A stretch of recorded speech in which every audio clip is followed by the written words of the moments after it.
So today we are going to talk about Moses Sithole. Moses Sithole was or still is, come on, the only reason why he's not doing it is because he's behind bars. He still is South Africa's most prolific serial killer slash strangler.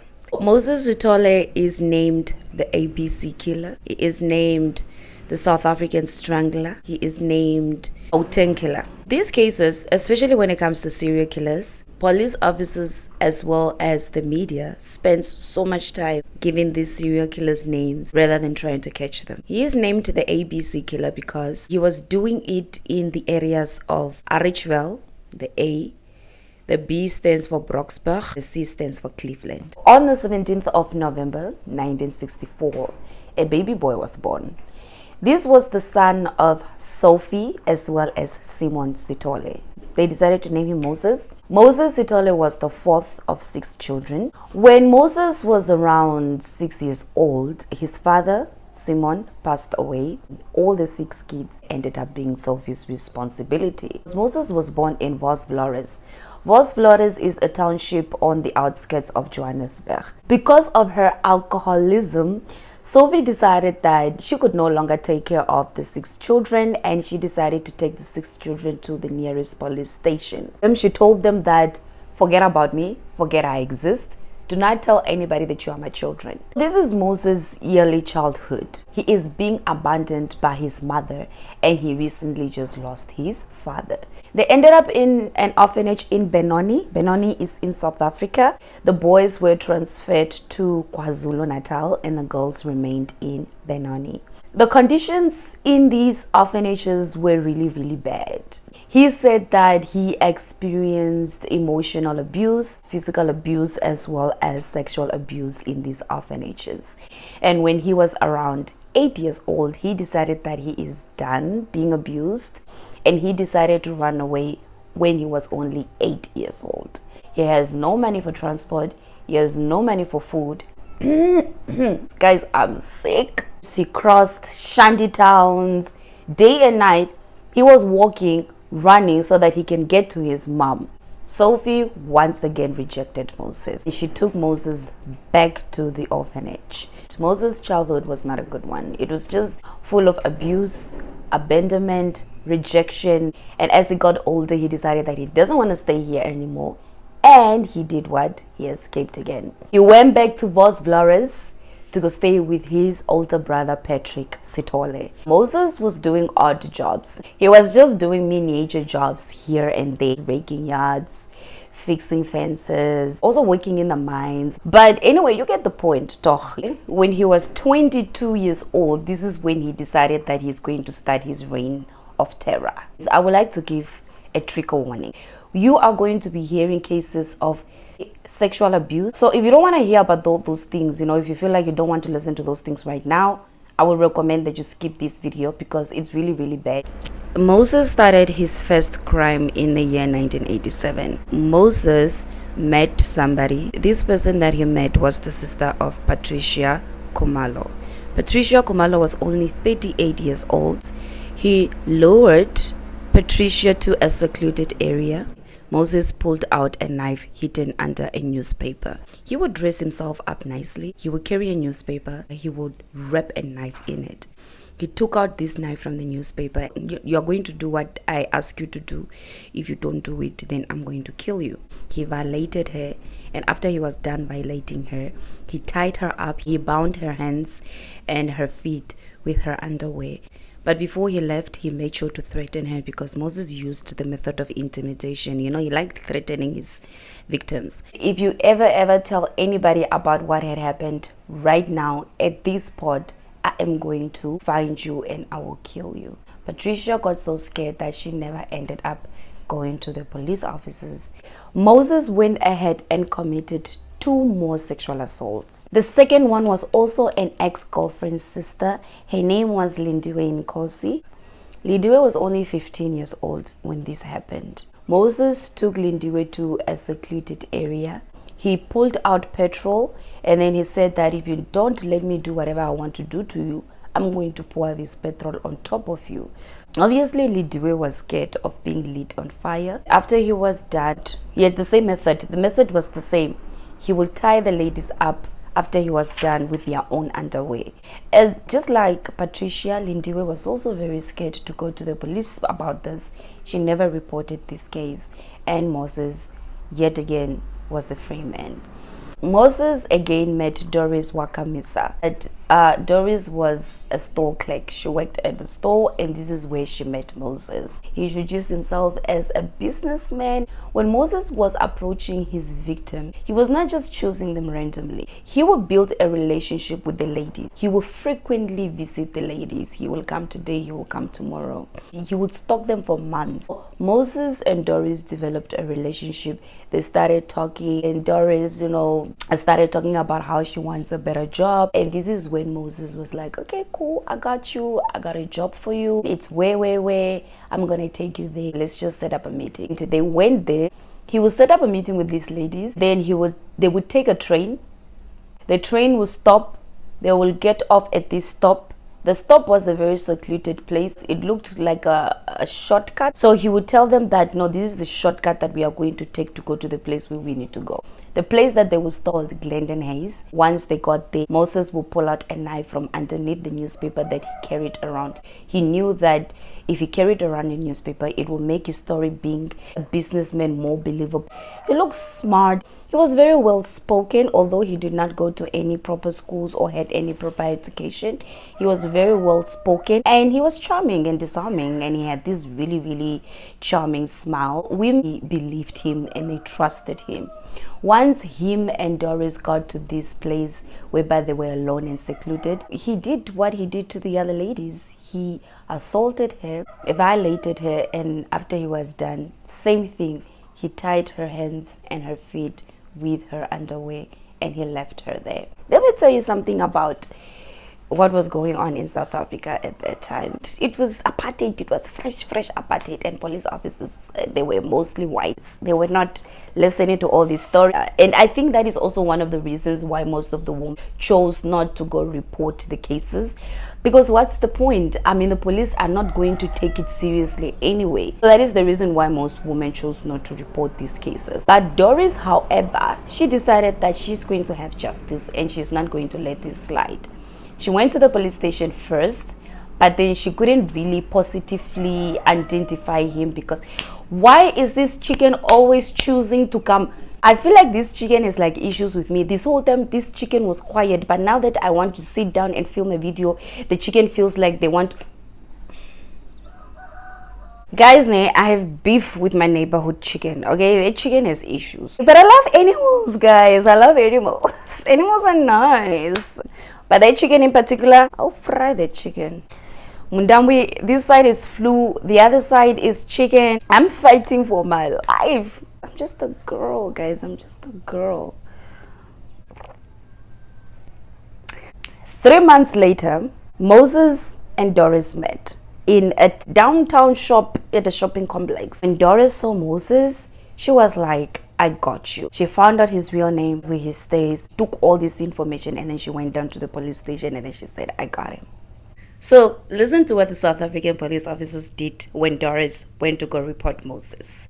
As they were picking up Moses at the back of this police car, or in the back of this police car, Doris was also in the same back of the same police car with Moses. Imagine riding at the back of the car, in the same car as the person who violated you. So it was just the two of them. The whole way, he kept on telling her that I should have killed you.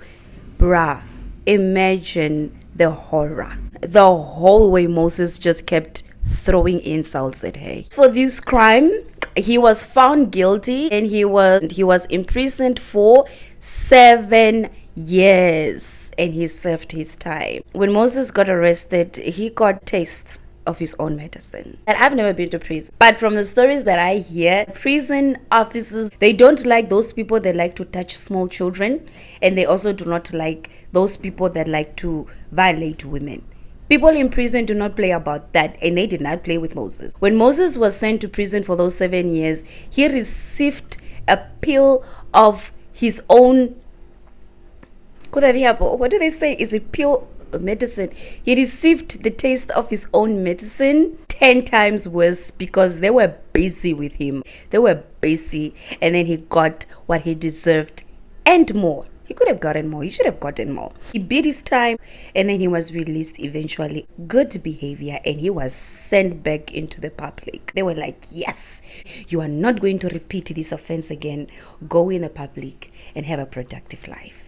Did Moses do that, however? So Moses was released back into the public, and now he decided that violating this woman is not enough. Now he's just gonna have to, start unaliving them too. The SA cases, the violation cases, those cases were 40, but the unaliving cases, those cases were 38. It is believed that he started his spree, this unaliving spree that he had in 1994. When he got caught, Moses had already murdered about 20 women when the police finally decided to start looking into this. In his murder spree, Moses was getting really comfortable to the point whereby at first it was just one body turning up each month, and then it became 2 bodies, and then it became weekly. 2 to 3 bodies would turn up a week. This man was doing it in broad daylight. In the interviews, he was even heard saying that the exciting part about his whole killing spree was the fact that he was doing it in broad daylight and nobody could see him. The audacity, the nerve.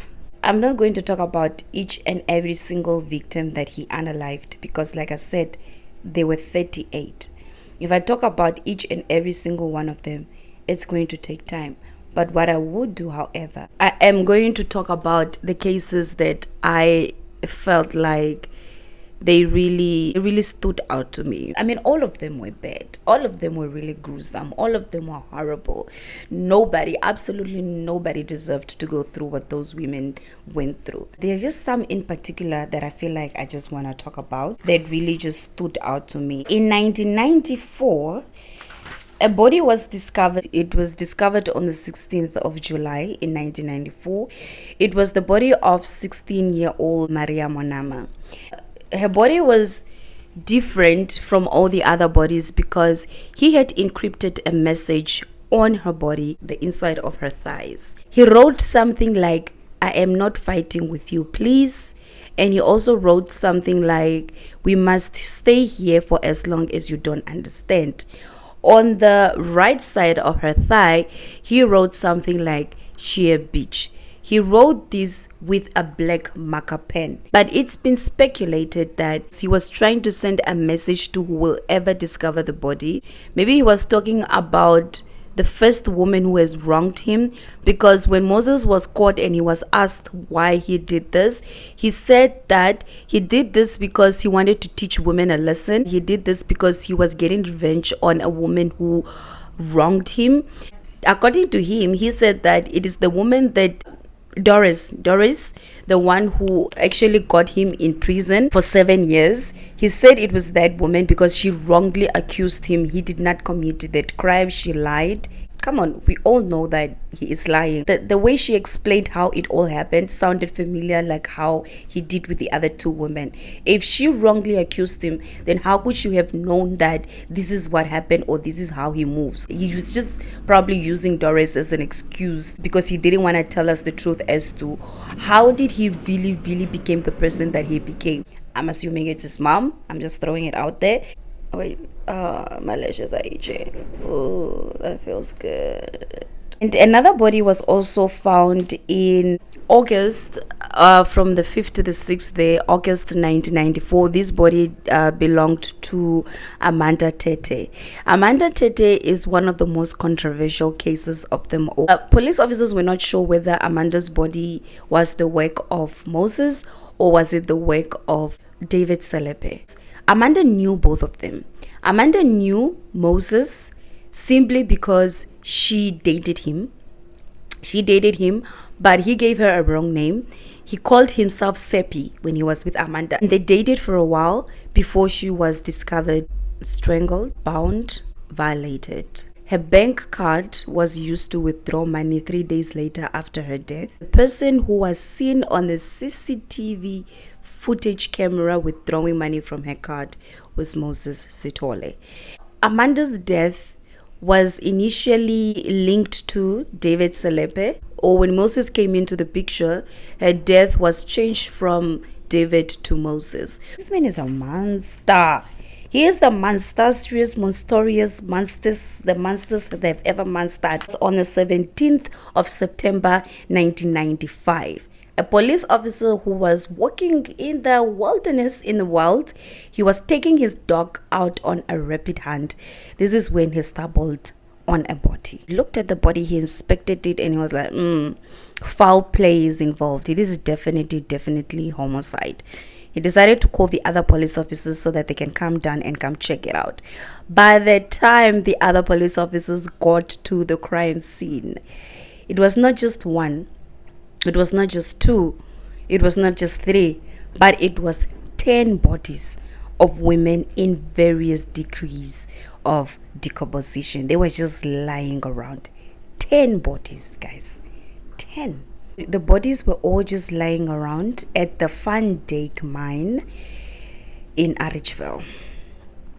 Now, guys, some of the bodies were fresh, some were heavily decomposed, and some were skeletons.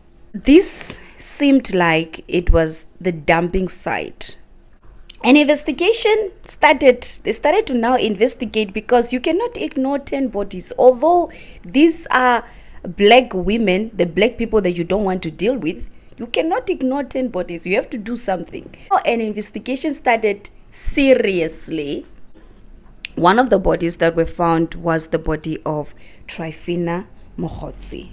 Trifina Mohotsi is a very, very important lady, because it was because of her that Moses Sithole was finally brought. Trifina worked at an orphanage called Kids Haven. In August 1995, Moses got in touch with a photographer, and he told this photographer that he has 2 kids that are orphans that he wants to place in a home. So the photographer was like, okay, cool, I got a home for you. Let's take the kids to Kids Haven. This is where he met Trifina Mohotsi, because she was a cleaner at Kids Haven.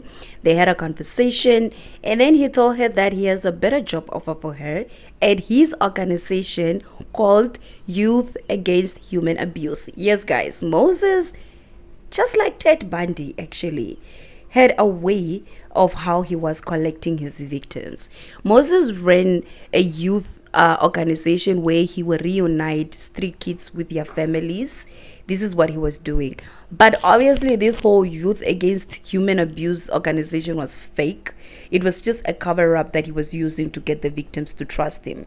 It was fake. He printed out application forms. He even appeared in one of the newspapers. You know, the photographer actually wrote an article about him, and the article was released. And the next day, Moses came back to Kids Haven with the newspaper folded under his arm with the article to come show to Trifina. And Trifina believed him.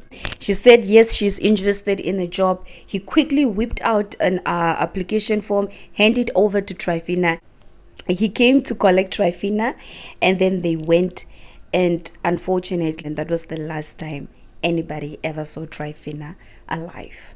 They first boarded a train. They got off at a point, and he told her that this is the shortest way to the organization. They got off, they went through this shortcut, and once Moses saw that they were alone, this is when now he pulled out the knife that he held underneath, or he would rub. It was not even a knife, it was a panga. You know, guys, do you guys know how a panga looks like? Those things that you use to cut trees with. It was a panga. He violated her, he strangled her, bound her hands and feet with her own underwear, and then he left her body there.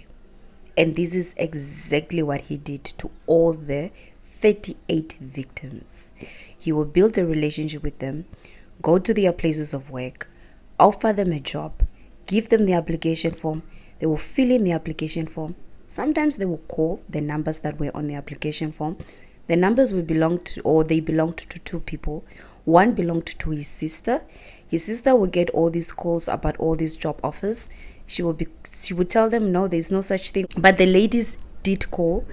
One of the numbers that he gave was he used to work at a trucking company, so he gave his co-worker's number, because his co-workers also testified saying that he was just receiving random phone calls of women asking about job offers. The ladies will call these numbers. He will explain these things away. He will take these ladies out on lunch. They will have drinks. They would talk about his organization over the drinks. He would be charming. He would be sweet. He would smile. He would charm them. And then after he was done, he will set up a meeting with these ladies. He would tell them, I will take you to where the job is. They will get on the train. They will get off at that exact same shortcut that he would take all the victims. All the victims were, especially the one that were found at the Van Dijk mine. He will unalive them there, and he will leave their bodies there. He was targeting young black women who were unemployed. He knew how desperate they were. He would take them to this secluded area and he would unalive them. He was unaliving them at the same spot, meaning that he was taking these women through the corpses of the other women that he has previously killed. ASMR. Guys, I have ADHD. I can't focus on one thing for long. I'm sorry. So they looked at the CCTV cameras. The police officers went to Kids Haven to go investigate. Once they got there, they got a name. Everybody there gave the name Moses Sithole. They ran it through their system, and then Moses Sithole came up as a convicted rapist, and the police officers instantly knew they had their guy. The police officers now had a name and a face, and they released his pictures. If you have seen this man and you know his whereabouts, contact the police instantaneously, immediately, as soon as possible. Moses now was running away from the police officers. Oh, guys, I forgot to say, Moses was married. Moses was married to Martha Ndlovu, and together they had a baby girl. Now, this is how Moses met Martha. When he was arrested for the rape charges, Martha went to go visit an inmate, and Moses was there, and this is how the two of them met. When Moses got out of prison, he went to go stay with Martha and her family, and he was working as a mechanic with Martha's brother. But obviously that didn't last for long because he had to go hunt for victims. So every morning, Moses would wake up, put on his cute little outfit, take his newspaper, put it under his arm, go out of the house, kiss his wife and child, and say that he's going to look for a job. He was lying. He was not going to hunt for a job. He was hunting for something else. When the police officers were on his trail, the first place that they went to go look for him is at their home. Martha had no idea where Moses is because she was done with his bullshit and she had left him. So she had no idea where he was. Moses called the Star newspaper. He wanted attention because serial killers do what? They want attention. He straight up said, I am the man you are looking for. Okay, maybe that is not how he said it. He said he's the man that they are looking for. The reporter Thompson Debia picked up the phone, and when she heard the words, I am the man you are looking for, she knew. Instantly, she knew this is the man. And she took out her notebook, just like my cute little notebook here. I got this from Typo, by the way, if you want it. Anyway, she took out her notebook and she started writing down the details. She started to write down the conversation because this was the 19th guys. People did not have recorders and stuff. All she had was a pen and a paper and a typewriter, and she started to type away everything. In total, they had 3 to 4 lengthy conversations whereby he was telling her everything. He was telling her why he was doing it. Basically, all he said was the reason why he was doing it is because he hated women and he wanted to teach women a lesson. She called the police officers and she was like, yo, listen to this man. This man is claiming to be the Gauteng killer, okay? And this is what he is saying. The police officers were obviously not convinced. They were like, people are crazy. People are mad. They will be calling these hotlines and then they will claim that they are the serial killers. They are the killers that the police are looking for. So the police officers were like, listen, we are not saying you're lying, but we want a little bit of proof. Debia told Moses that she needs a little bit of proof. She needs something more. And Moses pointed them to a body that was on the outskirts of Johannesburg that had a medal on it. He said, you will find a body in this location and it looks like this and this and this. So in total, Moses actually pointed the police in the direction of 2 bodies. That one and another one which was fresh and it was hanging by a tree. He said that you will also find that one there. And that is exactly what the police did. They went and they found these bodies, and the police officers knew that now they are dealing with the ABC killer.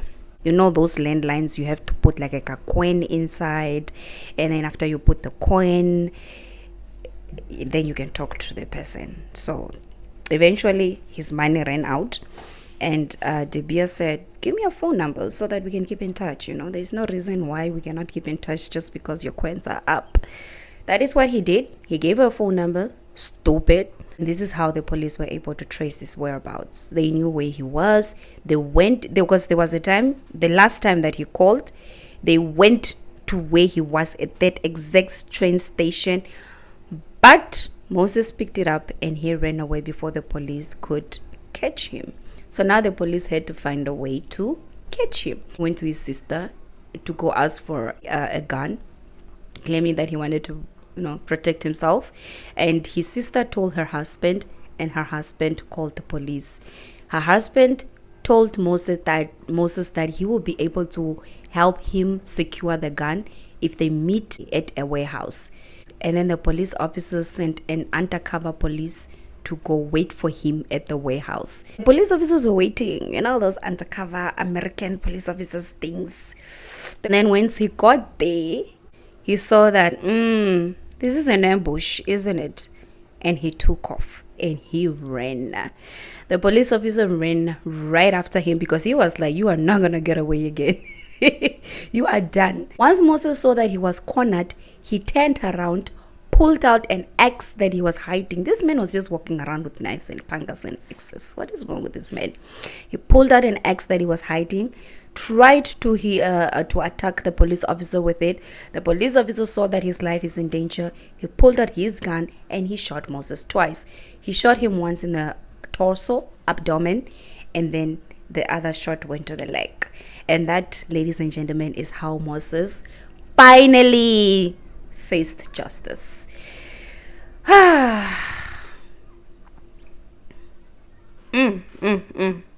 After 38 victims. 38. You know how other serial killers be so smart with it? They will be dismembering the bodies and trying to get rid of it and what. Moses was not even doing much. He would just unalive the women there and leave the bodies there. Moses was in a hospital because he was shot, was from the gun wounds. The police officers were trying to get information out of him, but he was not talking. But there was a problem. There was a reason why he was not talking. It's because the police officers that were trying to get the information out of him were men. He wanted a woman. So they saw this and then they were like, okay, cool. They went out and they got a woman. Once a woman came in there, and a female police officer came in there to come ask him questions, Moses got excited. He got excited and he started to narrate the murders to the point whereby he got so sexually aroused and he started to play with his pee-pee. He started to, while he's talking about it. When I was reading this, I was like, Moses, you have issues. You have issues. Clearly you have issues. Because what the hell? Moses was arrested and he went to prison. Moses is now serving 2,410 years in prison. Moses got arrested. He was tested and it was found that he had HIV positive. No, he was not having HIV. He had AIDS. But then because in prison people get free medical care, his health is now in good shape because it was actually first estimated that he will probably survive for like 2 to 3 years. but he's still alive as we speak. So, clearly the pills are working. And his wife, Martha, and the baby, they were not so lucky. They also contracted the virus. And in South Africa back then, the ARV treatments were not free as how they are now. Now they are free. Back then they were not free. And Martha couldn't really afford to buy these pills. As to what happened to them, nobody knows. But it's been speculated that they probably passed on from the virus. They were not so fortunate as him. Do you guys want to know where he is? I'm going to tell you anyway. Google says that he is at the Maugang Correctional Center, if you want to send him letters. Because I know that there are some people out there, guys. Hey, you'll be surprised. Guys, there are serial killers in prison right now that are married. Married to women from the outside. It's crazy. It's a crazy world out there, I swear. Please do not forget to like and subscribe. Go into the comment section and tell me what you think. Girls, let's stay safe, okay? The world out there is not safe for us. So it is our duty to make sure that we protect ourselves, okay? Stay safe, protect yourself, and I will see you in the next one. Bye. Mwah.